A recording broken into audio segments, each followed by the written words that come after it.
ጤና ይስጥልኝ ክቡራትና ክቡራን ተመልካቾቻችን እንደምን አመሻችሁ። ቅዳሜ ምሽት ነው።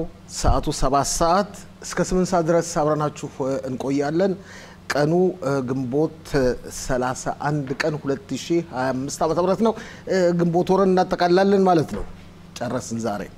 ለማንኛውም እስከ 8 ሰዓት ድረስ አብረናችሁ እንቆያለን። ይህ ስርጭታችን የሚተላለፍላችሁ ቴል አቪቭ ከሚገኘው ከእስራኤል ኢትዮጵያ ቴሌቪዥን ጣቢያ ስቱዲዮ ነው። እስከ ፕሮግራማችን ፍጻሜ እስከ 8 ሰዓት ድረስ አብራችሁ እንደምትቆዩ ተስፋለን። ዋና አስተባባሪ ቶመር ለገሰ፣ ከፍተኛ ምስልና ድምጽ አቀናባሪያችን አየልኝ ሽፈራው ሲሆን አዘጋጅ ያቀርብኩላችሁና ማስተናገዳችሁ ፋሲል ለገሰ ነኝ። እንደተለመደው ስርጭታችንን በየስና በሆት በኬብልና በሳተላይት በ140 ቁጥር ባገር ውስጥ ማለት ነው። ከዚህ በተጨማሪም በመላው ዓለም ዙሪያ የምትገኙ ተመልካቾቻችን ልብ በሉ የምታገኙን ከየት ነው? በዩቲዩብ ገጻችን በአይኢቲቪ 140 ነው። ሰብስክራይብ፣ ሼር እና ላይክ ማድረጋችሁ ምን ጊዜም እንዳዘነጉ። ወደ ዋትስአፕ እና ወደ ቴሌግራምም ሼር ማድረግ ትችላላችሁ። ተመልካቾቻችን እንግዲህ ሳምንቱ ዋና ዜናዎች ታስታውሳላችሁ። ከ15 ቀን በፊት የተወለደውና እናቱ የተገደለችው ህፃን ህይወት አልፏል። በያዝነው ሳምንት የቀብሩን ስነ ስርዓት በያዝነው ሳምንት ሐሙስ ተፈጽሟል። ነፍስ ይማር። ከዚህ በተጨማሪም አንድ የእስራኤል ሲቪል የመከላከያ ሚኒስቴር ሰራተኛ በሰሜን ጋዛ እንደዚሁ ህይወቱ ተሰውቷል። ነፍስ ይማር። ኢየሩሳሌም የተዋሃደችበትን ቀን አክብረናል። ከዚህ በተጨማሪም በመንገድ ላይ የተሰዉትንም ወገኖቻችን አስበናል። ጠቅላይ ሚኒስትር ቢንያሚን ኔታንያሁ ግሩምና ድንቅ የሆነ ንግግርም አድርገው ነበር በስነ ስርዓቱ ላይ።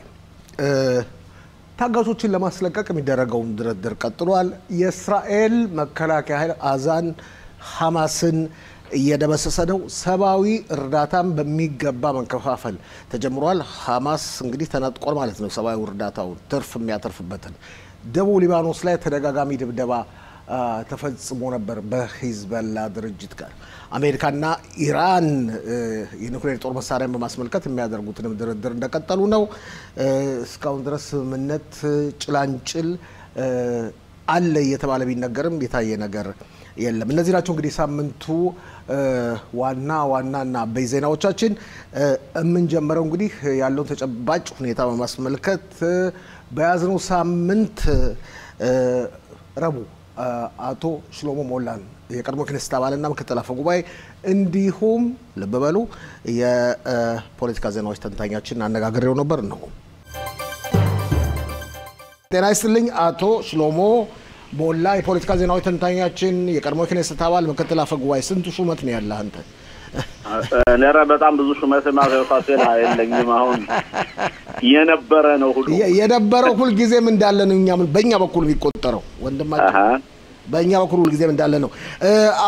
አቶ ሽሎሞ እስቲ በጋዛ እንጀምርና በአሁኑ ወቅት ያለውን ተጨባጭ ሁኔታ እንዴት ታያለህ? 5 ክፍለ ጦሮች ውጊያ እያደረጉ ነው። ከዚህ በተጨማሪም ሰብአዊ እርዳታዎች በስነ ስርዓት መከፋፈል ጀምረዋል። እርግጥ ትላንትና ወደ ማምሻው ላይ የተለያዩ ችግሮች ተፈጥረው ነበር። እነዛ ችግሮች ተፈተዋል። አሁን ማከፋፈሉ እንደቀጠለ ነው ይባላል። በመጀመሪያ መጨረሻው ላይ ጥያቄ ላይ ልጀምርና አንዱ እና የማሸነፊያ መሳሪያ ይሆናል ተብሎ የሚገመተው የሚገባውን የሰብአዊ እርዳታ ሐማስ አከፋፋይ አለመሆኑ ነው። የእስራኤል ሀገር መንግስት ከመጀመሪያው ጊዜ ጀምሮ ለምን ይህን ስትራቴጂ እንዳልተጠቀመ በጣም ትልቅ አጠያያቂ ጥያቄ ነው። ታስታውሳለህ? ለምን አንግባበት ወደዚህ ብንገባም የጦር ኃይሉ በጎ ፍቃደኛም አልነበረም። ታስታውሳለህ? አሁን እኮ አይደለ የእስራኤል ሀገር ጦር ኃይል አይደለም አሁን እያከፋፈለ ያለው አይደለም። መጠበቁንም እኛ አንጠብቅም ሲሉ ነበር። አሁን ከጀርባው ሆኖ የሚጠብቀው የመከላከያ ኃይሉ ነው። ይኸውልህ ነገሮች ምን መሰለህ፣ አሁን እንግዲህ ወደ 1 አመት ከ8 ወር ነው ጦርነቱ እየተካሄደ ያለው። 600 ቀን ዛሬ ሽሎሞ 600 ቀን 1 አመት ከ8 ወር ማለት ነው። እና ይህን ያህል ጊዜ ያው እንደሚታወሰው የጋዛ ህዝብ እየሰራ አይደለም የሚስተዳደረው፣ በንግድ አይደለም የሚስተዳደረው፣ በሚመጣው የሰብአዊ እርዳታ ነው የሚስተዳደረው። ያ ከሆነ ሐማስን ማዳከም እንዲቻልና ሐማስ የሚሰጠውን እርዳታ የሚወስደው ለራሱ ወስዶ የተረፈውን ደግሞ ለሰው እየሸጠ በነፃ የመጣውን እየሸጠ የሚያገኘው ቀረጥ እንደገና ለግብረ አበሮቻቸውና ለራሳቸው በተገደሉት ምትክ ሌላ አዲስ ወጣት እየመለመለ ሲሰራበት የቆየው ነገር ነው። ይሄ ሲታወቅ ነበር። ስለዚህ ይሄ ጨዋታ ይሄ ፊያስኮ ቀርቶ ዛሬ እንደገና እንደ አዲስ ታይቶ የአሜሪካ ድርጅቶች ወታደራዊ ያልሆኑ ድርጅቶች እና የእስራኤል መከላከያ ኃላፊነትን ወስዶ በተለይ ጥበቃን በተመለከተ ከተከፋፈለና ሰዎች ከተጠቀሙበት ለደሃው ከደረሰ ዓላማውን እየተገበረ ነው። ችግሩ ምን መሰለህ አቶ ፋሲል፣ በትናንትናው ዕለት ያየነው እንዴት ነው የሐማስ ድርጅት ታጣቂዎቻቸው ህዝቡ ጭራሽ ወደዛ ወደ ቃማ ከፋፊያው ቦታ መጥቶ እንዳይቀበል ከፍተኛ ጥረት ያደርጉ ቆይተዋል። መግለጫ ማውጣተዋል። ትናንትና ከጽዮን ሄዳችሁ እንዳትወስዱ ጽዮን እስራኤላውያን የምታከፋፍለው አሜሪካኖች ናቸው ያከፋፍሉ። ምን ማለት ነው? ያውለ ያ ማለት ምንድነው? ያዛ ታጣቂዎች እኛ ካላልን ህዝቡ ይለቅ ይሙት ነው። በእነሱ በኩል ከነሱ እጅ ወጥቶ ሰው እርዳታ በሚያገኝበት ጊዜ ህዝቡ ይጣላቸዋል፣ ህዝቡ አያከብራቸውም፣ ህዝቡ አይወዳቸውም። እና ያ ብቻ ሳይሆን ብዙ እንደሚታወሰው ዛሬ አሁን የኛ ወታደሮች ከ77 እና እስከ 80% በላይ ያለውን ትሪቶሪ ወይም መሬት በእኛ ወታደሮች ቁጥጥር ስር ሆኗል። ያ ቁጥጥር ስር በሚሆንበት ጊዜ የሚደረገው ማህበረሰባዊ እንቅስቃሴ ሁሉ በእኛ መከላከያ ቁጥጥር ሊሆናል ማለት ነው። እና ባንጻሩ አሁንም ቢሆን ግን አልጀዚራና ሌሎቹ አላቋረጡም። ህፃናቶች እየተራቡ ነው፣ ሴቶች፣ ህፃናት፣ ሽማግሌዎች እየተራቡ ነው፣ እየተገደሉ ነው የሚሉት። ይኸውልህ አልጀዚራ ማለት ኳታር ማለት ነው፣ ኳታር ማለት ሐማስ ማለት ነው፣ ሐማስ ማለት አልጀዚራ ማለት ነው። ስለዚህ ሁሉም በአንድ ሳምባ የሚተነፍሱ ናቸው። ኳታር በሐማስ ላይ እኮ በስንት ቢሊዮን የሚቆጠር ዶላር ኢንቨስት አድርጋለች በብዙ ዘመናት። ስለዚህ እነሱ የገነቡትን እነሱ ያሳደጉትን ቡችላ እንዲጠፋባቸው አይፈልጉም። ስለዚህ ኳታሮች አልጀዚራ የኳታር ቴሌቪዥን ፕሮግራም ነው፣ መመሪያ የሚሰጠው የኳታር መንግስት ነው። ችግሩ ምን መሰለህ? የኳታርን ዳብል ስታንዳርድ ኳታር በሁለት ካራ እየበላች መሆኑን ይታወቃል። በአንድ በኩል በዲፕሎማሲያዊ ስራዋ የተጠለፉትን ለማስለቀቅ ሲስፋየር እንዲሆን ጥረት እያደረኩ ነው ምናምን እያደረገች ለአሜሪካ ፊቷን ታሳያለች። የኛ ደግሞ ባለስልጣናት ያው በጆንያ የተሞላ ገንዘቡ እንዲሄድ ሲፈቅዱ ቆይተው አሁን ከነሱ ጋር ፊት ለፊት ለማቆሙ ተቸግረዋል። ቢሆንም እንኳን አሁን አልጀዚራ ምን አለ፣ ኳታሮች ምን አሉ፣ ሐማስ ምን አለ አይደለም። ፋክት የሚታየው ነገር ምንድነው ነው። ስለዚህ ህዝቡ እንዳይራብ ከፈለጉ፣ ህዝቡ እንዳይጠማ ከተፈለገ፣ ህዝቡ እንዳይቸገር ካስፈለገ ሐማስ እጁን ማንሳት አለበት ካዛ ላይ። አሁን የሚሰጠው ሰብአዊ እርዳታ ደግሞ ተጠናክሮና በደንብ መከፋፈል አለበት። ያ ካልሆነ አዛ ውስጥ በእውነት ራብ ከመጣ ችግር ከመጣ በነገራችን ላይ የኛ የተጠለፉትም ሊራቡ ይችላሉ፣ ሊቸገሩ ይችላሉ። በእርግጠኝነት አሁንም እየተራቡ ነው ያለው፣ እያስራቧቸው ነው ያለው። እና አሁን ችግሩ ያለው ዲሌማ መጨረሻው ምንድነው ነው። ስለዚህ ሐማስ በመዳከም ላይ ያለ መስሎ ይታያል፣ ግን ስራው ገና አላለቀም። አሁን አምስቱ ክፍለ ጦር ምንድነው የሚሰራው? አቶ ሽሎሞ አንተ እንደምትረዳው ከሆነ አሁን የአምስቱ ክፍለ ጦር እየሰራ ያለው እንዴት ነው? ቀስ ብሎ ነው ጉዞውን እየተራመደ ያለው። አይነገርም እኮ ምንም ነገር፣ ሁሉ ነገር የተሸፋፈነ ነገር ነው። አንደኛ ኢታማጆር ሹሙን ታስታውስ ከሆነ የሚደረጉን ወታደራዊ ኦፕሬሽኖች መናገር አልፈልግም፣ አናስታውቅም፣ ያ ቦታው ላይ ጋዜጠኛም አይገባም ሌላም ብለው ራሳቸው አውጀዋል። የሚሰሩትን እነሱ እየሰሩ ነው ያሉት። ስለዚህ እንደዛ ነው መሆን ያለበት። ምክንያቱም አንዳንዴ ምን አለ መሰለህ ወታደራዊ እርምጃ በሚወሰድበት ጊዜ ገና ወታደራዊ እርምጃው ሳይወሰድ ፕሮግራሙ ይፋ የሆነ እየተጋለጠ ጠላት እየተጠነቀቀ ነው እስከዛሬ ድረስ 1 አመት ከ8 ወር የኛ ወታደር እየላሸቀ ያለው። ስለዚህ ሁሉ ነገር መታወቅ የለበትም፣ ምክንያቱም ወታደራዊ ዘመቻ ስለሆነ ማለት ነው። ይህ ባንዴ እንዳለ ግን ኢታማጆር ሹሙ ያሉት እንዴት ነው? 3 ነገሮችን ብለዋል። አንደኛ ወታደራዊ ጫናውን እንቀጥልበታለን፣ ግን ያን ወታደራዊ ጫናውን የምንቀጥለው የኛ ወታደሮች የህይወት አደጋ የማይደርስባቸው መሆኑን ያረጋግጠን ቀስ ያልን ነው የምንራመድ ብለዋል። ይሄ ትክክለኛ ነው። ሁለተኛ ደግሞ የተጠለፉትን ወገኖቻችን ለነሱን ለማዳን ጥረት ማድረግ አለብን።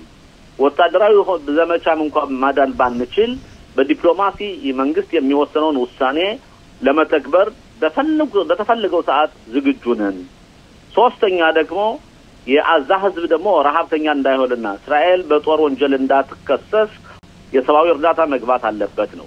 ስለዚህ የኛ ወታደር ያደረገ ያለው ይሄ ነው ሂደቱ።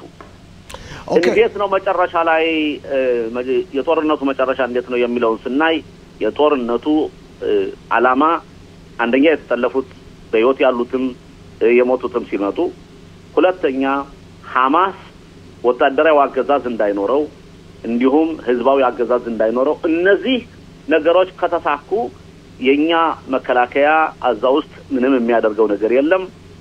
ከዛ በኋላ እንደገና አዛን መልሶ ለመገንባት የሚደረገው ነው ሂደት ማለበት። ግን አንዳንዴ በዛ አጋጣሚ ግን ለመናገር የምፈልገው እንዴት ነው ብዙ ሰዎች ቅዠት ያላቸው አሉ በእኛ በእስራኤል ሀገር ውስጥ ያዛን ህዝብ በመኪና እየጫኑ ወደ ኢንዶኔዚያ ወይ ሶማሌላንድ ወይም ደግሞ ግብጽ ወይም ደግሞ ጆርዳን ትራምፕ እኮ ነው ይሄን ያሉት እኮ አዋል እኔ ትራምፕ አሁን በሰሞኑ ስለ አልሰማናቸውም። ገለጽ ያላቸው ሰዎች ሰሞኑ ሌላ ጣጣ አለባቸው ውጥረት አለባቸው ሌላ ወጣ ተተውናል ይሄን ሰሞን ሎሎ አልተውንም እንደው እሺ ቀጥል አሁን እያሉ ያሉት እሳቸው ትራምፕ እኮ ሌላው ሰው አይበለም ማለት ይችላል። ትራምፕ እኮ እስስት ናቸው።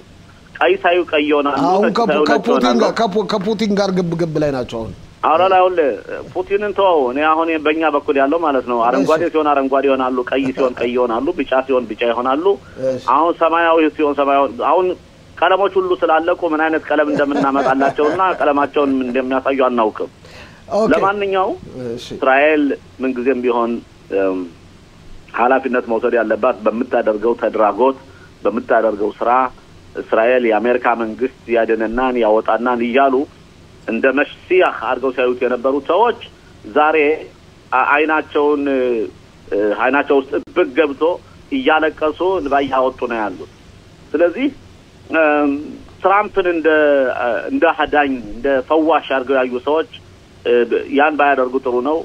ገና ጆ ባይደን የተሻለ ነበር ይያሉ ለጆ ባይደን ደብዳቤ እንደሚሰጡና የይቅርታ ጉንብስና ሄደው እንደሚለምኑ ምንም ጥያቄ የለውም። ኦኬ ጊዜ ካለ እንደገና ወደ አዛም መለሳለሁ። ዛሬ ጠዋት አንተ ዛሬ ፕሮግራም ላይ ያለ ዛሬ ጠዋት አንተን አስቦ ነው መሰለኝ አንተ እንደምትኖር ታስቦ ነው መሰለኝ ሁቲዎች ዛሬ በሳና አየር ማረፊያ ተደብድበዋል። እንደውም የቀረቻቸው አንድ አውሮፕላን ዛሬ ልክ ከዮርዳኖስ አማን መጣ ስታርፍ ጠብቆ እስራኤል አየር ኃይል ያቺን የተረፈቻቸውን አንድ አውሮፕላን የህዝብ ማመላለሻ አውሮፕላን አውድሞባቸዋል። የወተት ዝንቦች መጥፋት አለባቸው። የወተት ዝንቦች መዳከም አለባቸው።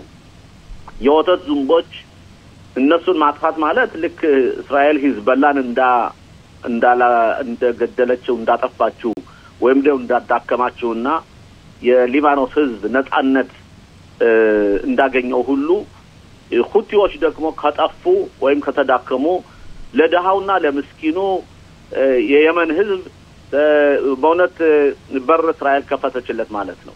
ግን ችግሩ ምን መሰለህ 100% ሁቲሞችን እናጠፋለን ማለት አይቻልም ካለው የቦታ ርቀት የተነሳ። ስለዚህ ሁቲዎች የወተት ዝንቦች እዛ ሆነው ሊጃፍቱ ይችላሉ። ተላቪቭን የጽዮናዊ ተላቪቭና ከተማ ደበደብነ አዋረድን እያሉ ያው መርቅነው ሲነሱ የሚሰኩቱን ሚሳኤል እንዳሸናፊ ያደረጉ ያቀርባሉ። ችግሩ ምን መሰለህ በራሳቸው ማህበረሰብ ላይ እየተጫወቱበት ነው ማለት ነው።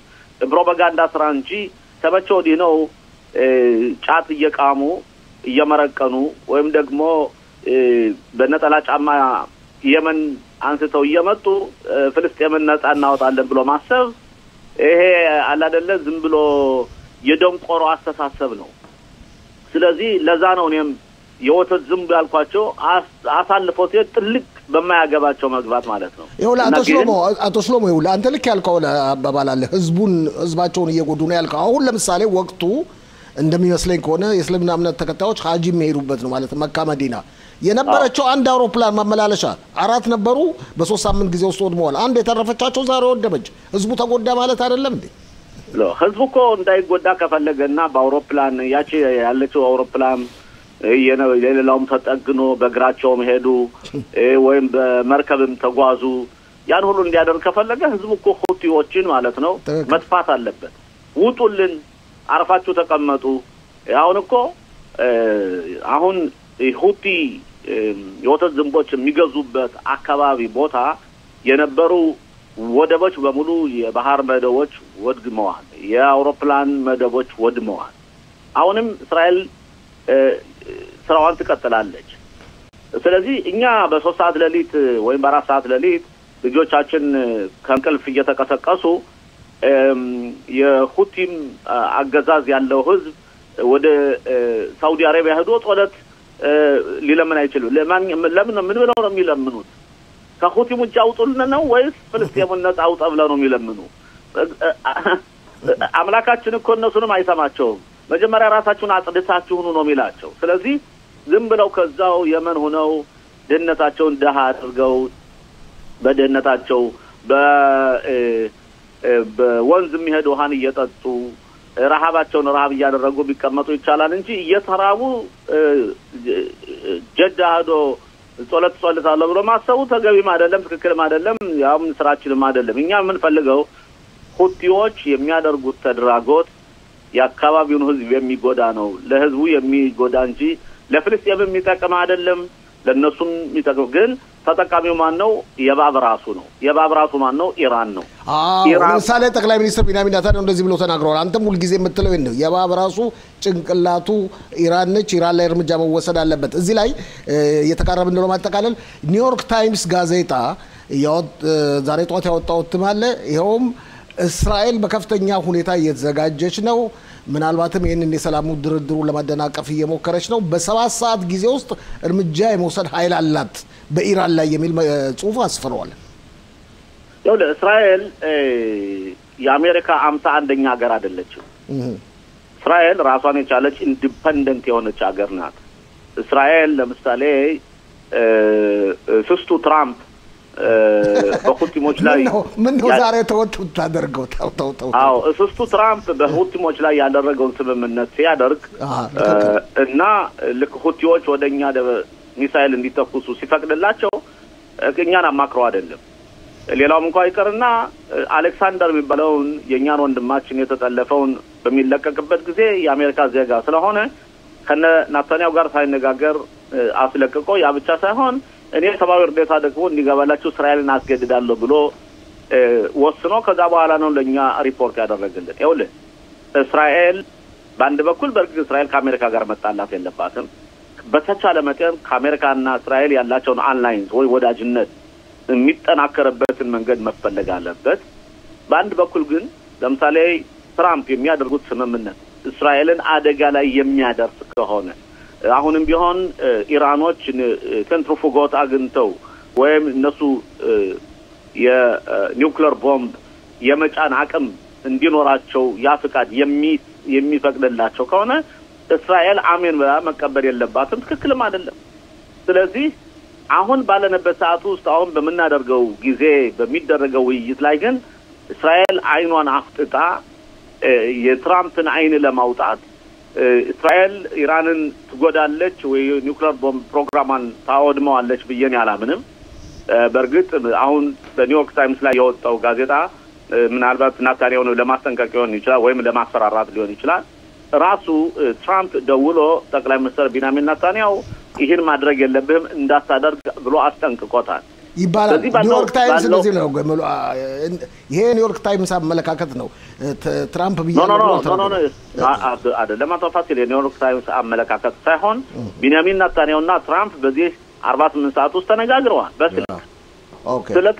የተነጋገሩት ደግሞ በኒውዮርክ ታይምስ ብቻ ሳይሆን እስራኤል ሀገር ባልባኛ በራሳችን ቋንቋ ጋዜጣዎች ሁሉ ተዘግቧል ስለዚህ አሁን ባለነበት ሁኔታ መጀመሪያ ጠቅላይ ሚኒስትር ቢንያሚን ኔታንያሁ ማድረግ ያለባቸው የሞሳድን ሰራተኞች እሳቸው ስለሚያዟቸው መረጃውን ሁሉ ስለሚያውቁት የሚደረገው ስምምነት ላይ አሁን ኩሽና ውስጥ ገብተው ያበሰሉት ያለው ወጥ በብረት ድስት የሚበሰለው ምግብ ያ ምግብ ምንድነው ነገሩ የሚለውን ወይም የሚደረግ ስምምነት ምን አይነት ስምምነት ነው የሚለውን ለጠቅላይ ሚኒስትር ቢንያሚን ኔታንያሁና ለካቢኔው የሞሳድ መረጃ ሰብሳቢዎች ማቅረብ አለባቸው።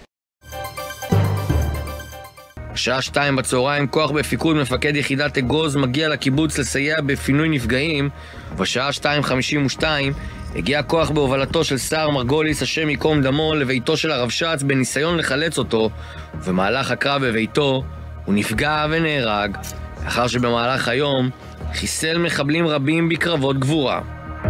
בין השעה 3 ל-4 בצהריים מגיעים עוד כוחות מגבעתי ויחידת אגוז לקיבוץ, מתחילים לנהל התקפות בכלל השכונות בקיבוץ. עד לשעה 5, אז מתחיל פינוי התושבים שנותרו ממנו החוצה, תיאור הקיבוץ ממחבלים שמסתיים באופן סופי רק בשעה 3:30 בלילה, ביממה לאחר מכן. גם בתאריך, 9 באוקטובר, יומיים אחרי פרוץ הטבח, מגיעים 4 רפתנים לרפת בקיבוץ, מחבלים פותחים לעברם באש ורוצחים את מנהל הרפת, ראובן הייניק השם ייקום דמו. 3 הרפתנים בורחים, הרבש"ץ קופץ עם לוחמים מגדוד 9 שמחתרים את הרפת, מנהלים חילופי אש עם חוליית המחבלים. במהלך הקרב נפגעים 2 לוחמים והמחבלים מחוסלים. בעקבות כך מחליטים לבצע סריקה נוספת בקיבוץ, שגם בה שוב מותקלים לוחמי יחידת אגוז, ובמהלך ההתקלות נהרג לוחם היחידה אביאל מלכמו השם ייקום דמו. תאריך ה-12 באוקטובר, 5 ימים לאחר פרוץ הטבח, רץ מחבל לכיוון גדר הקיבוץ, לאחר שהסתתר בשטח הסמוך לו, נהרג מאש כוחותינו, וכך הקרבות הסתיימו. גבורה הירואית של לוחמים מעטים מול מחבלים רבים, מחדל זועק לשמיים ושאלה שחוזרת בכל תחקיר, היכן היה הפיקוד הבכיר? פה כדור, כאן כדור. ונכנסו לבית של השכן כאן. שאמא שלו מבוגרת, אישה מבוגרת, הוא שומר שבת, הם עלו ברגל, היא לא הצליחה לעלות, היא עלתה לקומה שנייה או שלישית, הם התעייפו, היא התעייפה. הם נכנסו לחדר חשמל, סגרו עליהם את הדלת. עכשיו, בסרטון מראים, מחבל נכנס, הם שאלו שנכנסו לתוך הבית שלו, ישבו לו בתוך הבית, הוא סיפר לי, הם אכלו לו תפוחים שם, אכלו לו פירות, אותם יוצא, נכנסים, טיילים, כמו בעצמם. ואחרי זה יצא מפה, הם המשיכו הלאה. הם כנראה מיירו. הם פחדו שלא יבוא הצבא ויבוא משטרה ויחסלו אותם. הם ניסו להרוג כמה שיותר בני אדם בהזדמנות הזאת. לאחר כחצי שעה שדמתה לנצח, המחבלים עוזבים את המקום, הדיירים עדיין לא מעזים להציץ מהמרפסות. לקח המון זמן עד שהצבא הגיע, המשטרה הגיעה. היה פה מחדל. כל אחד הסתגר בבית שלו, רק בשעות הלילה. פתאום אתה רואה פה חיילים, פה צבא, כל הבלגן הזה. ונשארנו בבית. לפחות או יום ראשון או יום שני, כולם קמו והלכו. יש להם ילדים קטנים בבית. משפחות, נשים. מה הם יעשו? יישארו פה? הם נסו עם ליווי של משטרה ושל צבא. הוציאו אותם מחוץ לעיר. אני מציע למדינה, תתחילו לשחרר נשק. תנו לאזרחים נשק, שנוכל להגן על עצמנו. አቶ ሽሎሞን አመሰግናለሁ። ከዚህ በተጨማሪም እንደተለመደው እናንተ የምትወዱትና ትንተናውን የምታደንቁለትን ኮሎኔል መኮንን ተስፋን በያዝነው ሳምንት ሐሙስ ስላለው ተጨባጭ ሁኔታ በሰፊው አነጋግረው ነበር። እነሆ። ጤና ይስጥልኝ ኮሎኔል። ጤና ይስጥልኝ ፋሲል፣ እንዴት ዋላችሁ? ናዲያ እንዴት ዋልክ ወንድማችን? ሰላም ነኝ። እስቲ በአዛ እንጀምር። ያለው ተጨባጭ ሁኔታ ምን ይመስላል? አሁንም ብዙ ነገሮች ግልጽ አይደሉም። በእውነቴን ነው የምልህ። ሁሉም የተለያየ አመለካከት ነው የሚሰነዘረው። እንደዚህ ሆኗል። ግልጽ አይደለም ያለው ሁኔታ። ባለፈው ሳምንት እንዳልኩ ነው አንድ ደስ የሚለው ነገር ብዙ ነገር ስለማይወጣ ጥሩ ስራ እየተሰራ ነው ማለት ነው። ስለዚህ ይህ ነገር እንዳለፈው ሳይሆን ዲሲፕሊን በተሞላበት ሁኔታ ከሰሩ በኋላ ማስታወቅ እንጂ ለመስራት እንሞክራለን ተብሎ የሚነገር ነገር ተረቱ ነው ቀርቷል። ለዛም ነው ሐማስ እንደ ድርጅት እስካሁን 1 አመት ከ8 ወር መሳሪያውን ጥሎ ያልፈረጠጠው። ስለዚህ የታማጆር ሹም የሚመሩት መከላከያ ኃይል በአሁኑ ሰዓት ደህና ስራ እየሰራ ነው። ብዙ ነገሮች አይወጡም። በመከላከያ ቃል አቀባይ በኩል የሚወጣውን መረጃ ህብረተሰቡ መውሰድ አለበት እንጂ እንደ ድሮው ማንኛውም ሰው እየወጣ እንዲናገር ከልክለዋል። ይሄም ጥሩ ነገር መስሎ ይታያል። ግን ያን ካልኩ በኋላ በአሁኑ ሰዓት እንዳልኩ 5 ክፍለ ጦሮች አሉ።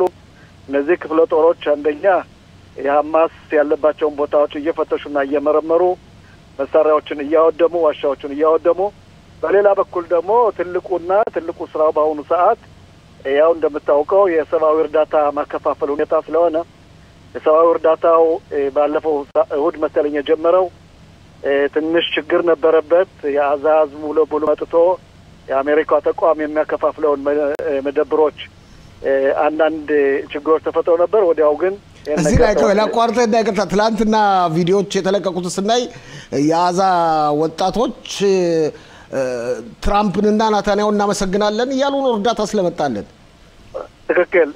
ያ ግን የመጀመሪያው ግርግር ያየው በሐማስ ጦር ኃይሎች ሐማስ ቴሮሪስቶች ህዝቡን ቀስቅሰው ወደዛ መደበር አንዳንድ ነገሮችና ይህ ሰብአዊ እርዳታ በትክክል ዲሲፕሊን በተሞላበት ደረጃ እንዳይከፋፈል ትልቅ ጥረት አድርገዋል። ሌላው ቀርቶ የሲኖትራኮችን ሊገቡ ሲሉ የቀሙበትም ጊዜ ነበር። ያ ቀርቶ በአሁኑ ሰዓት ሌላ ስራ ተጀምሯል። የአሜሪካው ተቋም 2 መደበሮችን በራፊያ ውስጥ መድብሮ እያንዳንዱ ቤተሰብ እየመጣ የሚገባውን እየተቀበለ እየሄደ ነው። ሌላው በጣም በሚገርም ሁኔታ ትናንት እንኳ ሐማስ ዶቄት ያከማችባቸው የነበሩ መከማቻዎችን የሐማስ ህዝብ የአዛዝ ገብቶ ቀምቷል። ይሄ የሚያሳየው ሐማስ እንደ ድርጅት እንደ ቴሮሪስት በሐማስ ላይ ግዛቱን እያጣ ነው ማለት ነው። ስለዚህ በአሁኑ ሰዓት በዛ በኩል የሚደረገው ጥሩ ስራ እየተሰራ ነው። ዛሬ ተጨማሪ አንድ መደብር በአሜሪካ ጦር ኃይል የሚመራ በተለይ ለጽፎን አዘ የሚሰጥ ለሰሜን አዛ የሚሰጥ በኑጥራት ኮሪደር በሚባለው አንድ መደበር እንደገና ተከፍቷል። ይህም ደግሞ ለሰሜን አዛ ያሉ ንጹሃን ህብረተሰቦች ልክ እንደ ደቡቡ አዛ ሰብአዊ እርዳታ ይቀበላሉ ማለት ነው። ስለዚህ ይህ ሰብአዊ እርዳታ በዚህ ተቋም ከተከፋፈለ ሐማስ ይሄን ትልቅ ሀብት የሚያከማችበትን ከተቀማ ሐማስ እንደ ድርጅት እየሞተ ነው፣ እያለቀ ነው። አንድ የቀረው እንግዲህ ድርድር የሚለው ብቻ ነው። ይሄን ድርድር ለማራዘም የሚያደርገው ጥረት ለየት ያለ ነው። በአሁኑ ሰዓት የተለያዩ ዊትኮፍ ያቀረባቸው መስፈርቶች አሉ። እነዚህ መስፈርቶች የሚሉት እና ሐማስ ራሱ እንደተናገረው ከሆነ መጀመሪያ በ2 ሳምንት ውስጥ 10 በህይወት ያሉ የታገቱ ወገኖችን እና 18 አስከሬኖችን መልሳለሁ በ2 ሳምንት ብሏል። መከላከያ እና የእስራኤል መንግስት በአሁኑ ሰዓት ሙሉ በሙሉ የታገቱ ወገኖቻችን እስካልመጡ ድረስ ጦር ኃይል ወይም መከላከያ ቦታውን ትቶ አይወጣም እያለ እየታገለ ነው። ግን እስካሁን ድረስ በዚህ ሰዓት እስከገባው ድረስ ምንም ያህል የተቋጨ ነገር የለም። ይሄን ደግሞ ወደፊት በሂደት የምናየው ነው። ይህ የዊትኮፍ አደራዳሪ ነጥቦች ባለፈው ጊዜም የነበሩ ናቸው። በአሁኑ ሰዓትም ቀርበዋል። ተመልሶ ሐማስ አልቀበልም ካለ በኋላ ብዙ መስፈርቶችን ካቀረበ ነገሮችን ለማንኮላሸት ከሞከረ በኋላ ዛሬ ግን መዳከሙን አይቶ ምናልባት ትራምፕ መንግስት ይሄን ድርድር ተቀብዬ ይሄን ነገር አደርገዋለሁ ካለኩኝ መከላከያ ወይም የእስራኤል ጦር ኃይል ከአዛ ውስጥ ለቆ ሲወጣ እንደገና እንሰራራለሁ የሚል መርሆ ተመርግዞ ነው። ይሄም አይሳካለትም የሚል አቋም ነው ያለኝ። እስቲ ጊዜ ካለ እንደገና ወደ አዛ እንመለሳለን። ወደ ሊባኖስ ልውሰድህና ዛሬ ጠዋት የሚወጡት መግለጫዎች በጣም የሚያስገርሙ ናቸው ኮሎኔል መኮንን። ይሄውም የሊባኖስ መከላከያ ኃይል ይህን ያህል ኃይል የለውም ተብሎ ሲገመት የነበረው ኃይል በደቡብ ሊባኖስ የሚገኘውን ሂዝቦላን ከ180 ትጥቁን አስፈትቶታል እና አሜሪካንንና እስራኤልን አስደስቷል እየተባለ ነው። ምን ያህል እውነት ነው አንተ እስከምታውቀው ድረስ? ደጋግሜ እንዳልኩት በሰሜን በኩል መከላከያ የሰራው ስራ የእስራኤል መንግስት የሰራው ስራ የመካከለኛውን ምስራቅ ሁኔታ ለውጦታል የሚል አቋም አለኝ። የተደረገው ድርጊት በእውነት አንደኛ ሊባኖስ እንደ ሀገር እየሆነች መሰለኝ። የሊባኖን ፕሬዚደንት አዋን ከአሜሪካ መንግስት ጋር ልዩ ግንኙነት አላቸው። የአሜሪካ ተጽዕኖ አለባቸው። አሜሪካ የሚፈልጉት እሳቸው አሜሪካን ለመቅረብና ሀገራቸውን ለማሳደግ እስከሆነ ድረስ ትዕዛዝ ተቀብለዋል። የሂዝባላ መሳሪያ ሙሉ በሙሉ 80% ሳይሆን ሙሉ በሙሉ መከማቸት አለበት። የሊባኖስ ጦር ኃይል አሁን የሚሰራው እሱ ነው። አንዳንድ ቦታዎች ለሊባኖስ ጦር ኃይል የማይመቸውን ደግሞ እንዳለፈው አይታል ባለፈው ሳምንት መከላከያ ገብቶ ዋሻ ውስጥ የነበሩትን ነገሮች ቀምቶና ወድሞ ተመልሷል። ይህ ነገር በቀላሉ የሊባኖስን መንግስት እርዳታ እና ድጋፍ ስለሚሰጠው የሊባኖስ መንግስት በዚህ በኩል ጥሩ ስራ እየሰራ ነው። ሌላው ቀርቶ በሱሪያ በኩልም አይታል ዛሬ ሱሪያ ጁሊያኒ ከእስራኤል ጋር ስምምነት አድርጋለሁ እያለ እስራኤል ልዩ ተላላኪዎችን እያገኘ ነው። ምንድነው የተፈጠረው? በሰሜኑ በኩል ጥሩ ስራ መሰራቱንና ለወደፊት በሱሪያም በሆነ በሊባኖስም በኩል ያለው ፈተና እስራኤል እንደቀነሰችውና ለወደፊትም መደበኛ ሰላማዊነት እንደሚፈጠር እንዲያውም አልፎ ተርፎ የሰላማዊ ስምምነት ሁለቱም ሀገሮች ከእስራኤል ጋር ለማድረግ የሚሰሩት ስራ ትልቅ ስለሆነ ይህንም አሜሪካ ስለምትደግፍ ሩሲያም ይህን ነገር ትደግፋለች። ስለዚህ በዛ በኩል ጥሩ ስራ እየተሰራ ነው። ለዛም ነው በአሁኑ ሰዓት የሊባኖስ መንግስትም ሆነ የሊባኖስ ወታደር ኃይል ይህን ድርጊት የሚፈጽመው። ይህም በእኔ በኩል ጥሩ ውጤት እያገኘ ነው የሚል አቋም አለኝ። በነገራችን ላይ አንተ ያልከውን አንድ ተመልካቻችን ከሊባኖስ አረጋግጠዋለች። ትጥቅ እየተፈታ ነው፣ እያስፈቷቸው ነው። ነገር ግን አንዳንድ እምቢ የሚሉ አሉ። እነሱ ደግሞ መቀጥቀጥ አለባቸው ትላለች። ምን ትላለህ አንተስ? ፋሲል እንዳትሳሳት እየተቀጠቀጡ ነው። እንደምታየው ሁሉም ቀን በልዩ መነጽሮች እየተፈተሹ የሊባኖስ ወታደራዊ አካል የሚቸገርባቸውን ቦታዎች፣ ዋሻዎች በአየርና በእግር ኃይል በእስራኤላዊ አየር ኃይልና በእስራኤል እግር ኃይሎች እየተገባ እየተፈተሸ እየተወደመ ነው። ስለዚህ ሊባኖስ በአሁኑ ሰዓት እንደ ሀገር ልትሆን መሰለኝ። ፕሬዚደንቱም ይሄን ስራ ነው የሚሰሩት። የሊባኖስ ህዝብም ይሄን ነው የሚፈልገው። የሊባኖስ ህዝብ ይሄን ብቻ ነው የሚፈልገው። በቃው ጦርነት ይበቃዋል። ጦርነት ሂዝባላ ሊባኖስን ቁልቁል መውሰድ ብቻ ሳይሆን የሊባኖስን ህዝብ ድባቅ መስርቶታል ማለት እችላለሁ። አሁን ግን በእስራኤል ጦር ኃይል እርዳታ፣ በእስራኤል መንግስት እርዳታ የሊባኖስ ህዝብ ነጻ እየወጣ ነው። ሊባኖስ ከዓለም የምታወቅ እንደ ቤይሩት ያለች ከተማ ያሉባት እንደ ፓሪስ የምትባለው በመካከለኛው ምስራቅ ተመልሳ ፓሪስ እንድትሆን የሁላችንም ምኞት ነው። ይሄም መሆን አለበት። እስቲ ወደ ሱሪያ ልውሰድና ኮሎኔል መኮንን በተለይ አንተ አዛን በሚገባ እንደምታውቀው ሁሉ ማለት በዛ አካባቢ እንዳገለገልክ ሁሉ በሰሜኑ በሊባኖስም አካባቢ በጎላንም አካባቢ አገልግለሃል። አንደኛ ስውር የሆነ ድርድር በጁሊያኒና በእስራኤል መካከል እየተካሄደ ነው ይባላል። ዛሬ በሚገርም ሁኔታ አሜሪካ በአዲስ መልክ ኤምባሲዋን ደማስቆ ውስጥ ከፍታለች። አይውልህ በስውር የሚደረግ ነገር ቀርቷል። በአሁኑ ሰዓት የእስራኤል መንግስት ልዩ ተላላኪ ከጁሊያኒ ጋር ተገናኝተዋል። ይህ የሚያሳየው ሱሪያ ወደ ሰላም መፈለጓና ሰላም እንደሚያስፈልጋት የአልጁሊያኒ የአውሮፓንና የአሜሪካን ድጋፍ ስለሚያስፈልገው ግልጽ በሆነ ሁኔታ መቃብ የተደረገበት ወይም ማዕቀብ የተደረገበት ተለቆለታል። በአሁኑ ሰዓት አልጁሊያኒ የሚፈልጉት የእስራኤልን መንግስት ጋር ድርድር አድርገው ሰላም መፍጠር ነው። እንዲያውም በአሁኑ ሰዓት በሰሜን ሱሪያ የሚገኘውን ጦር ኃይል ይቆይ እያሉ እየጠየቁ ነው። ያም ራሳቸውን የሚያጠናክር ነው። አንዳንድ ተባራሪዎች በዛ በኩል እንዳይመጡና በተለይ በሰሜኑ በኩል ባለው በኢራክና በጆርዳን ያለው ወደብ እንዲጠበቅ ብቻ እሳቸው ትዕዛዝ ሰጥተዋል። እንደምታየው በእስራኤል ጥንክርና በእስራኤል ማስጠንቀቅ አልጁሊያኒ በአሁኑ ሰዓት ከድሩዚዎች ጋርም ሰላም መፍጠር ጀምሯል።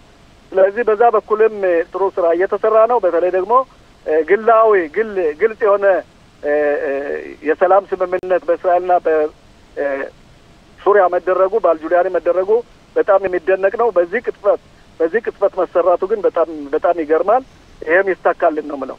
ሆስፒታልም ተከፍቷል እየተባለ ነው። አንተ የእስራኤል መከላከያ ኃይል በደንብ ታውቀዋለህ። ሆስፒታል የተከፈተው እንግዲህ ሲጀመር የዛሬ 8 ዓመት በሱሪያው ጦርነት በነበረው ላይ ኩኔታ በሚባለው የእስራኤል መንግስት ትልቅ የሆነ የሜዳ ሆስፒታል ከፍቶ ነበር። በጦርነት የተወጉ ወገኖች የሱሪያ ዜጋዎች ያክምና ከሱ በላይ የሆነውን ብዙ ጉዳት የደረሰባቸውን ወደ እስራኤል ሆስፒታሎች መጥቶ አሳክሟል። ይሄም የተለመደው ይሄም ይቀጥላል። በአሁኑ ሰዓት የሱሪያን ህዝብ ለመታደግ እስራኤልም ትልቅ ጥረት እያደረገች ነው። ሆስፒታል ብቻ ሳይሆን አንዳንድ ቴክኖሎጂ ካርዳዎችና የመረጃ ተቋማት ጭምር ከዚህ ውስጥ ተጨምረው እየሰሩ ነው ማለት ይችላል። ሲለማጠቃለያ የተመለስኩ ነው። አንድ ደቂቃ ተኩላለን ወደ አዛል መልስህና እንግዲህ ብዙዎቻችን እንደምናውቀው ሐማስ የሚተነፍሰው በታጋቾች ሳምባ ነው። አሁን ያለው ሁኔታ ወዴት ያደርሰናል ብለህ ትገምታለህ? አስቀድሜ መናገር አልፈልግም። ነገሩ እስካሁን እነዚህ መስፈርቶች ለእስራኤል መንግስትም ቀርበዋል። አዛም ሐማስ ይሄን ነገር ይቀበላለሁ ብሏል። አስቀድሜ መናገር ግን አልፈልግም። ሐማስን ስለማላምነው ነው። እስራኤል መንግስት አምነዋለሁ። ሐማስ ግን አሁን የተናገረውን ደግሞ ስለማይመልስ ይሄን ነገር አስቀድሞ መናገር ወይ መነይበት እንዴት ነው ፕሬዲክት ማድረግ ስለማይቻል በዛ በኩል ይሄን ነገር እስኪ 2 ቀን 3 ቀን ታግሰን እንየው። ድርድሩ ተሳክቶ የታገቱ ወገኖቻችን 18 አስክሬኖችና 10 በህይወታቸው ያሉ ታጋቾች በ2 ሳምንት ከተመለሱ ከዛ በኋላ ይሄ ድርድር የሚቀጥልና ሙሉ በሙሉ 20 ነፍስ ያላቸው ታጋቾቻችን እንዲመለሱ በሙሉ 58 አስክሬኖች ተመልሰው መከላከያ አዛን በደህንነት እየጠበቀ የአዛን ህዝብ የአዛን ምድር ለአዛው ትቶ መውጣት አለበት የሚል አቋም ነው ያለኝ። ግን አንድ ነገር ጠይቀኝ ነበር። አንድ ሌዘር የሚባለው የእስራኤል ሲስተም ያወጣችውና ያመረተችው አዲስ ጸረ ድሮንና ጸረ ሚሳኤል በዓለም ለመጀመሪያ ጊዜ ኦኬ አዎ እስካሁን ድረስ የሌዘር ሲስተም በእስራኤልም ለህዝቡ አይታወቅም ነበር። ይህ ድርጊት በዚህ ጦርነት ተፈትኖ የእስራኤል የመከላከያ ፋብሪካዎች፣ ቴክኖሎጂዎች፣ ኢንጂነሮች የተሳተፉበት ከ2018 ጀምሮ ሙከራ የተደረገበት በአሁኑ ሰዓት ሌዘር የሚለው እንዴት ነው ብዙውን ጊዜ የምናውቀው በሆስፒታሎች የሚሰራ በአንዳንድ ተቋማት ጨረር እኮ ሌዘር በጨረር ነው። በጨረር የሚሰራ ይህ ሌዘር ለየት የሚያደርገውን አንደኛ ድሮኖችን ማውረድ የሚችልበት ቀጥታ በአየር ላይ እንደ ቀስተ ደመና ተወንጭፎ ሙቀት ካገኘ በኋላ ያን ሙቀት ሄዶ መበየድ ነው። በበየደበት ሰዓት በአየር ላይ እነዚህ ድሮኖች ይፈርጣሉ፣ ይወድቃሉ። ስለዚህ በአሁኑ ሰዓት ይህ ድርጊት የተጀመረው የአዛን ፊኛዎች በድሮ እንደምታውቀው ከሆነ አዛ ላይ በ2018 እና በ2020 ድረስ ፊኛዎች ሲፈነዱ ነበር ወደ እስራኤል ሀገር እየተላኩ ብዙ ሰፈሮች ተቃጥለዋል። በተቃጠሉበት ሰዓት መከላከያ ባዘዘው መሰረት እነዚህ ኢንጂነሮችና ቴክኖሎጂካል የሚሰሩዎች አንድ ነገር እንዲፈጠር ከወሰኑ በኋላ በዛን ሰዓት የተሞከረው ሙከራ በአሁኑ ሰዓት አድጎ ተመንድጎ በልዩ በሆነ ቦታ ከበድ ባለ ሁኔታ ይህ ሌዘር በአየር ላይ ተወንጭፎ ድሮኖችን አየር ላይ ማውደም ጀምሯል። ይሄም በአየር ኃይላችን ውስጥ ልክ እንደ ኪፓት ባርዜልና ኪፓት ባርዜልን መለወጥ የሚችል ኪፓት ባርዜል ለምሳሌ ኪፓት ባርዜል አንዱ ጥይት $50,000 ነው የሚያወጣው። ይህ ሌዘር ግን ራሱን ባለው ባትሪ በባትሪያው ወይም ምንድነው ባለው በራሱ ባትሪ በኪፓት ባርዜሉ ማሽን ባትሪ መሞላት የሚችል ስለሆነ በቀላሉ ያንን ያለውን ኃይል በብዛት ተጠቅሞ በአየር ላይ እንደ ቀስተ ደመና ማውደም የሚችለው ይሄም ደግሞ ለእስራኤል ልዩ የምስራች ነው። የኢኮኖሚ አቅሟን ይቀንስላታል። የወደፊት የትም ቦታ የሚመጡ በተለይ በሊባኖስ ቦታ የሚመጡ አጫጭር ቦታዎች የሚመጡትን በቀላሉ ማክሸፍ የሚችል ነው። ለወደፊት ደግሞ በየመን የሚመጡትን ወይም በሁቲ የሚላኩትን የመቆጣጠር ችሎታ ይኖረናል የሚል አቋም አለኝ። ይህ ለእስራኤል ትልቅ የምስራች ነው ማለት እችላለሁ። ኮሎኔል መኮንን ተስፋ የወታደራዊ ዜና ተንታኛችን በጣም አመሰግናለሁ። መልካም ቀን እመኝልሃለሁ። በጣም አመሰግናለሁ። እኔም በጣም አመሰግናለሁ። ደህና ዋሉልኝ። ኮሎኔል መኮንን ተስፋን በጣም አመሰግናለሁ። ከዚህ በተጨማሪ እንግዲህ አስቀድሜ ነገራችኋለሁ፣ ገልጬላችኋለሁ።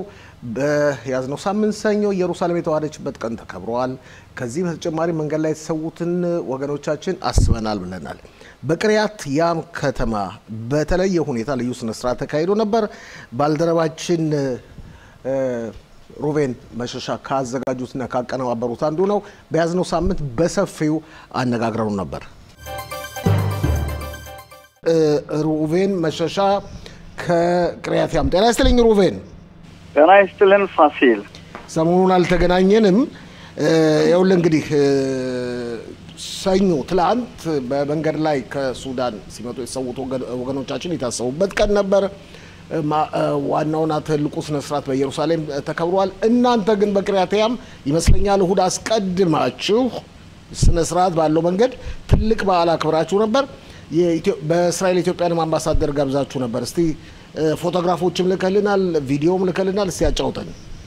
ይኸውልህን በመጀመሪያ ደረጃ እውነትህን ነው። ወደዚች ሀገር ሲመጡ ህይወታቸውን በሱዳን በረሃ ህይወታቸውን የሰው ወገኖቻችን እነሱን ለማስታወስ በተለያዩ ከተማዎች አስታውሰናቸው ውለናል።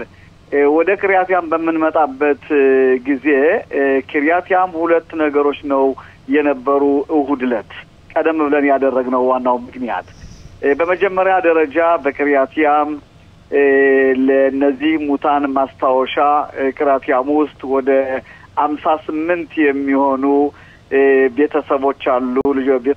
ልጆቻቸው የልጅ ወንድም እህት እናት አባት የሞተባቸው የነሱ ስም ያለበት ግሩም የሆነ ለየት ያለ ሐውልት ክሪያቲያም በነገራችን ላይ ላቋርጥህና ልክ አሁን አንተ ስናነጋገር አንተ የላክልን ቪዲዮ ለተመልካቾቻችን እያስተላለፍን ነው። ልብ ብላችሁ ተከታተሉ። እሺ ቀጥል። እና ይሄንን ባስመለከተ የኢትዮጵያ አምባሳደር በተላቪቭ እስከ ጓደኞቹ ጋር በመሆን ወደ ክሪያቲያም በመምጣት ይህ ምሽት አካባቢው ጠቅላላ በፖሊስ ታጅቦ በፖሊስ አካባቢው ህዝቡ የመኪና እንትን ችግር እንዳይደርስበት ክቢሾች አስፓልቶች ተዘግተው ክብር ያለው ስነ ስርዓት ያለው ከሚገርምህ ነገር ከሚግዳል ሃኤሜክ ባንድ ላይ በመቀናጀት ዜራ አበባ መጥተው ከሚግዳል ሃኤሜክ ከተማ ግልጽ እንዲሆን ሚግዳል ሃኤሜክ ምን እንደሆነ ልብ ማለት ያለበት ውጭ ሀገርም በመላው ዓለም ዙሪያ የሚከታተሉን ተመልካቾች አሉ። ሚግዳል ሃኤሜክ የተባለ ከተማ እዛው ሰሜን ክፍለ ሀገር የሚገኝ ነው። እሺ ቀጥል።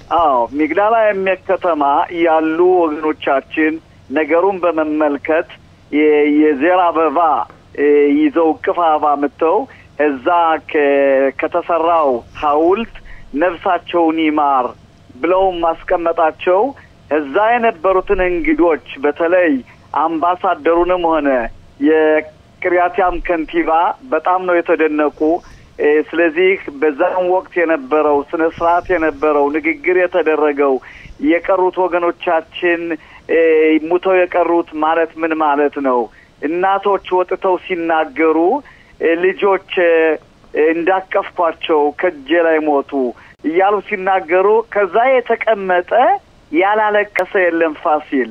ስለዚህ እንደነዚህ ያሉ ነገሮች ከታሪክ ለወጣቱ ክፍል ይሄንን ነገር ትምርታዊ አርጎ ለማስተማርና ህዝቡን ወጣቱን ለማነጽ የተደረገው ምሽት ከሌሎች ከተማዎች ለየት ያለ ነው። አንደኛ የንስፔስ ሱዳንን ሙታኖች ለማስታወስ በሁለተኛ እነሱንን የሚያስታውስ አንዳርታ ወይንም ሐውልት መቆሙ በክሪያቲያም ግሩም ያለውና በእውነት ባንመልሳቸውም ቢሆን የነሱ ማስታወሻ ሐውልት መሰራቱ እጅግ በጣም ደስ ብሎኛል። ይሄን ነገር ለማድረግ ባደረኩት ከፍተኛ ውጊያት ትግል የዚህ ነገር መድረሱ የተሰማኝነን ደስታ ባንመልሳቸው ሙታኖችም ቢሆን ይሄ ነው ብዬ ልነግርህ አልችልም። ፋሲል ሩቬን ምን ያህል ጊዜ ፈጀባችሁ ይሄንን አንዳርታ ወይም ሐውልት ለማቆም? ምን ያህልስ ግፊት አደረጋችሁ? ይሄንን አንዳርታ ለማቆም 2 አመት ነው የወሰደው። ይሄውም እኔ የመማክርት አባል እያለሁ ባቀረብኩት ሐሳብና ባቀረብኩት ይሄ ነው የማይባል ትግል ይህ አንዳርታ በእኛ አብራክ በወጣ ስዕል የሚችል አርቲስት ወንድማችን ሽሞን ወንዴ የሚባል እሱን ይሄን ነገር እሱን በመውሰድ ከሱ ጋር በመሆን ያደረግነው ሁኔታ በጣም ከፍተኛ ነው። ብዙ ጊዜ ለምን 2 አመት ወሰደ የሚለው ሁኔታ ከሚገርም ነገር ይህ ሁኔታ በሁቲም በኩል ይህ አንዳርታ ከውጭ ወደዚህ ነው የመጣ። ስዕሉ ከዚህ ተስሎ ተላከ ወደ ሲን።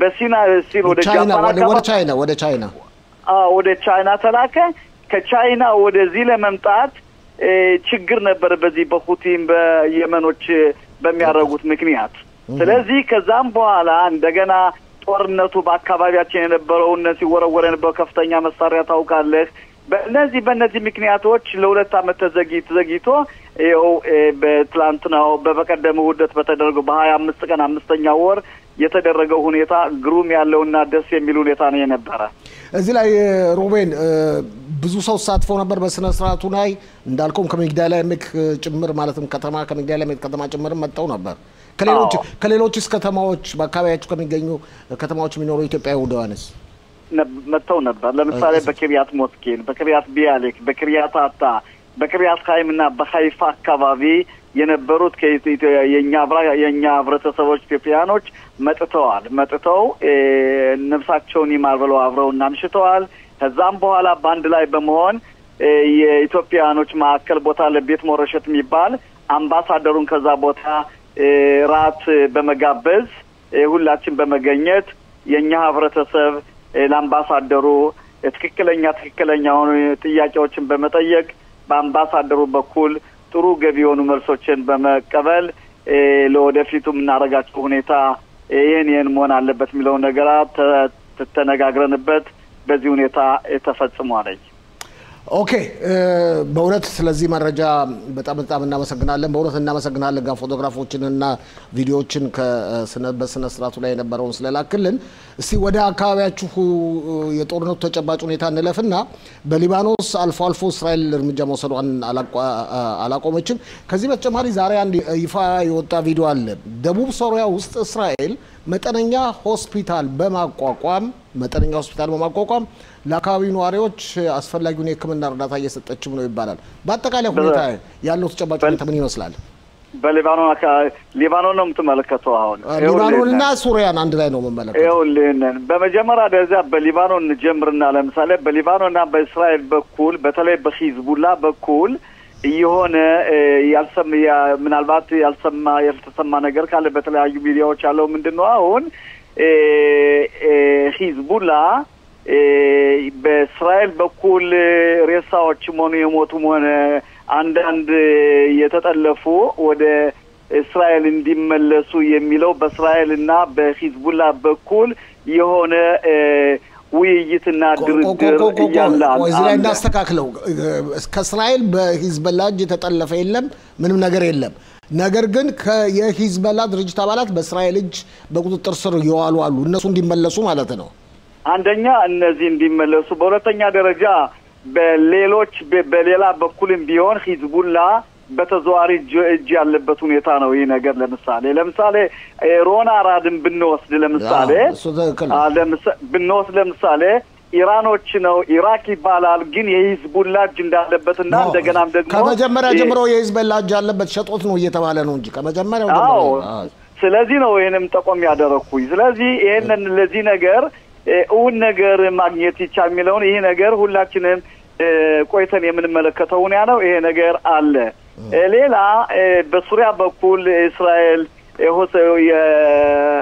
ሆስፒታል እንትና ቋቋማቸው ያልከው ሁኔታ እስራኤል በእውነት በተለይ ለነዚህ ድሩዚያውያኖች በሱሪያ ላሉት ለነሱ ምን አይነት እርዳታ እናደርግ የሚለው ሁኔታ በእስራኤል በኩል ያሉ ድሩዚዎች በከፍተኛው የእስራኤል መንግስት ግፊት በማድረጋቸው የዚህ አይነት ሁኔታ ተሰርቷል ነው የሚባል ያለው ሁኔታ ሁሉንም በደንብ አድርገን ቀደም ዘግይተን የምናየው ሁኔታ ነው እስቲ ለማጠቃለያ እስቲ ወደ አዛሉ ሰድህና እርግጥ አንተ ብዙ ጊዜ ትኩረት ምን ታደርገው በሰሜኑ ሀገሪቱ ክፍል ነው ግን ባዛ ጦርነት ለመሳተፍ እርግጠኛ ነኝ ከአካባቢያችሁ ተጠባባቂ ወታደሮችም ወደዛ ሄዱ አሉ እንግዲህ ያለው ተጨባጭ ሁኔታ እንዴት ነው የምታየው በአሁኑ ወቅት ባዛ የታጋቾችንስ ጉዳይ በመጀመሪያ ደረጃ ባዛ የታጋቾችን ሁኔታ ባስመለከተ አንደኛ በአዛ በሐማስ በኩል ያለው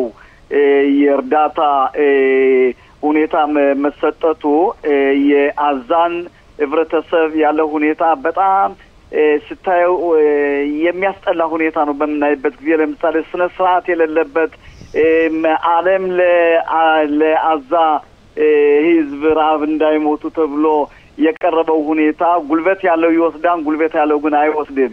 በተለይ በእስራኤል በኩል ከፍተኛ ትግል የምታደርገው ምንድነው? ይህ ወደ አዛ የገባው እርዳታ ለሐማስ እጅ ወታደር እጅ ሽብር ፈጣሪው እጅ እንዳይገባ የሚለው ሁኔታ በእስራኤል ላይ ከፍተኛ እንትን አለ፣ ግፊት አለ። ስለዚህ በምናይበት ጊዜ አሁን የኛ ወታደሮች ከኛ አብራክ የወጡ ወንድሞቻችንም ከዛ ይገኛሉ። አዛ ያለው ሁኔታ ሐማስ ያለበት ሁኔታ በምናይበት አዝማሚያው ሐማስ እየተንበረከከ ሐማስ እናካቶ የቦታው ያገሩ ወይም ያዛ መጨፍጨፍ ብቻ ሳይሆን መሪዎች መንግስት ነን የሚሉት የሐማስ ወታደር ሽብር ፈጣሪ እየተንኮታኮተለት ነው የሚታይ ባሁኑ ወቅት። ያለው ተጨባጭ ሁኔታ አሳሳቢ ነው። እስቲ እንደተለመደው ሁሉ ጊዜ እንደምናደርገው ስንለያይ እኔ እናንተ ሩቬን ለብረሰው ማሳሰቢያ ያሰጣለን። እሺ አዎ በመጀመሪያ ደረጃ አንድ አዲስ ነገር አለ። በትላንትናው ዕለት ያደረኩት ሁኔታ አለ። በትምህርት በመንጃ ፍቃድ ባስመለከተ የትራንስፖርት ባለስልጣኖች ከእኔ በማዝመንና ወደ 8 ምንሆን ኢትዮጵያውያን አንተን በመጋበዝ አዎ እኔ ነኝ ጋበዝኳቸው። ገባዡ እኔ ነኝ። እኔ ነኝ ጋበዝኩኝ። እነዚህን ባለስልጣኖች በመጋበዝ መምሮቻችን ጠቅላላ ከሰሜን እስከ ደቡብ ያሉ መምራኖችን ወደዚህ በመምጣት ባንድ ላይ በማሰባሰብ ያቀረብኩት ሁኔታ ምንድነው? የኛ ህብረተሰብ ቲዮሪያ ተምረው ርሻውን መንጃ ፍቃድ ማውጣት ብቻ ሳይሆን ከሚስራዳሬ ሹይ የኛ ሰዎች መግባት አለባቸውና ሚክራዝ ወይንም ደግሞ የሆነ ስራ በአማርኛ ሚክራዝ የሚለውን ብትተረጉመው ጨረታ አዎ ጨረታ ሁኔታ ሲወጣ ከኛ ከተማሩ ወንድሞቻችን እጅ በመድረስ የኛ ሰዎች እንዲወዳደሩ በማለት ሐሳቡን በማቅረብ በቅርብ ጊዜ እንግዲህ የኛ ሰዎች እንዲወዳደሩ በዚህ ሁኔታ ስብሰባውን በመፈጸም የኛ ህብረተሰብ የሚቀዳደምበት የኛ ህብረተሰብ በተለያዩ መስሪያ ቤቶች ገብቶ ራሱን ለህብረተሰቡ የሚረዳው ሁኔታ ሚለውን በማንሳት ይህ ነገር ከዚህ ነገር ጥሩ የሆነ ልባት ደርሶ ደስ ባለው ሁኔታ ነው በትላንትና ሁኔታ ይህ ስብሰባ ያለቀ። በእውነት ደስ ብሎኛል። በዚህ አጋጣሚ ለህብረተሰባችንን ይሄን ደስታ ለመናገር በጣም ፍላጎት ስላለኝ ነው ይሄን ነገር ያነሳሁት። እንደው በ10 ሰከንድ ስለ ኢየሩሳሌም ቀን ኢየሩሳሌም ላንተ ምንድነች? በ10 ሰከንድ በመጀመሪያው ኢየሩሳሌም ተመልከት 1967 ዓመተ ምህረት እንግዲህ በስድስቱ ቀን ጦርነት በፊት እስራኤል ኢየሩሳሌም ከሁለት ተከፍላ እንደነበረችና በ1967 በስድስቱ ቀን ጦርነት ኢየሩሳሌም ሁለት የነበሮች ባንድ ላይ በማድረግ የእስራኤል ዋና ከተማ በመሆኑ ከዛም በሚገርም ነገር የኛ ህብረተሰብ በሱዳን የመጣው ባንድ ላይ በመቀናጀት በኢየሩሳሌም የተለያዩ ብሔረሰቦች በመገኘት የእስራኤል ዋና ከተማ መሆኗን አድምቀውት መዋላቸው በእውነት በእስራኤል ብቻ ሳይሆን ባለም አድንቆትን አግኝቷል። ደስ የሚል ሁኔታ ነው። በዚህ ሁኔታ መቀጠል አለብን። ምክንያቱም ይህ ሁኔታ ድሮ በማንኛውም ሀገር የመጡ ኢየሩሳሌም ስንልበት የነበረውን በትላንትናው ዕለት የነበረው ሁኔታ በጣም የሚያስደስት ነው የነበረ። በአካባቢያችንም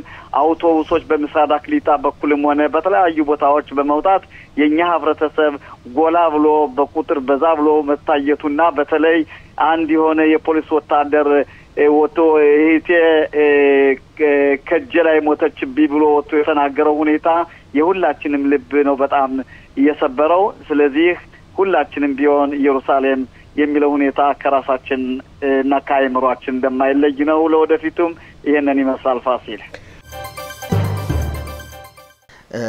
አመሰግናለሁ። ክቡራትና ክቡራን አመሰግናለሁ ማለት የሩዌን ነው። ጥቅምት 7ን ምን ጊዜ ማዘነጋም ጥቅምት 7ን ምን ጊዜ ማዘነጋም በመግቢያችን ላይም እንደዚሁ ይዘንላችሁ ቀርበን ነበር። ጥቅምት 7ን ለማስታወስ እነሆ בשעה 2 בצהריים כוח בפיקוד מפקד יחידת אגוז מגיע לקיבוץ לסייע בפינוי נפגעים, ובשעה 2:52 הגיע כוח בהובלתו של סער מרגוליס, השם ייקום דמו, לביתו של הרבש"ץ בניסיון לחלץ אותו, ובמהלך הקרב בביתו הוא נפגע ונהרג, לאחר שבמהלך היום חיסל מחבלים רבים בקרבות גבורה. בין השעה 3 ל-4 בצהריים מגיעים עוד כוחות מגבעתי ויחידת אגוז לקיבוץ, מתחילים לנהל התקפות בכלל השכונות בקיבוץ, עד לשעה 5, אז מתחיל פינוי התושבים שנותרו ממנו החוצה, תיאור הקיבוץ ממחבלים שמסתיים באופן סופי רק בשעה 3:30 בלילה, ביממה לאחר מכן. גם בתאריך, 9 באוקטובר, יומיים אחרי פרוץ הטבח, מגיעים 4 רפתנים לרפת בקיבוץ, מחבלים פותחים לעברם באש ורוצחים את מנהל הרפת, ראובן הייניק, השם ייקום דמו. 3 הרפתנים בורחים, הרבש"ץ קופץ עם לוחמים מגדוד 9 שמחתרים את הרפת, מנהלים חילופי אש עם חוליית המחבלים. במהלך הקרב נפגעים 2 לוחמים והמחבלים מחוסלים. בעקבות כך מחליטים לבצע סריקה נוספת בקיבוץ, שגם בה שוב מותקלים לוחמי יחידת אגוז, ובמהלך ההתקלות נהרג לוחם היחידה, אביאל מלכמו, השם ייקום דמו. תאריך ה-12 באוקטובר, 5 ימים לאחר פרוץ הטבח, רץ מחבל לכיוון גדר הקיבוץ, לאחר שהסתתר בשטח הסמוך לו, נהרג מאש כוחותינו, וכך הקרבות הסתיימו. גבורה הירואית של לוחמים מעטים מול מחבלים רבים, מחדל זועק לשמיים ושאלה שחוזרת בכל תחקיר, היכן היה הפיקוד הבכיר? פה כדור, כאן כדור. ונכנסו לבית של השכן כאן. שאמא שלו מבוגרת, אישה מבוגרת, הוא שומר שבת, הם עלו ברגל, היא לא הצליחה לעלות, היא עלתה לקומה שנייה או שלישית, הם התעייפו, היא התעייפה. הם נכנסו לחדר חשמל, סגרו עליהם את הדלת. עכשיו, בסרטון מראים, מחבל נכנס, הם שאלו שנכנסו לתוך הבית שלו, ישבו לו בתוך הבית, הוא סיפר לי, הם אכלו לו תפוחים שם, אכלו לו פירות, הרוטה, יוצא, נכנסים, טיילים, כמו בירקון. ואחרי זה יצא מפה, הם המשיכו הלאה. הם כנראה מיירו. הם פחדו שלא יבוא הצבא ויבוא משטרה ויחסלו אותם. הם ניסו להרוג כמה שיותר בני אדם בהזדמנות הזאת. לאחר כחצי שעה שדמתה לנצח, המחבלים עוזבים את המקום, הדיירים עדיין לא מעזים להציץ מהמרפסות. לקח המון זמן עד שהצבא הגיע, המשטרה הגיעה. היה פה מחדל. כל אחד הסתגר בבית שלו, רק בשעות הלילה. פתאום אתה רואה פה חיילים, פה צבא, כל הבלגן הזה. ונשארנו בבית. לפחות או יום ראשון או יום שני, כולם קמו והלכו. יש להם ילדים קטנים בבית. משפחות, נשים. מה הם יעשו? יישארו פה? הם נסו עם ליווי של משטרה ושל צבא. הוציאו אותם מחוץ לעיר. אני מציע למדינה, תתחילו לשחרר נשק. תנו לאזרחים נשק, שנוכל להגן על עצמנו. በጥቅምት 7 የተሰዉትን ወገኖቻችንን በእውነቴን ነው የምለው ነፍስ ይማር።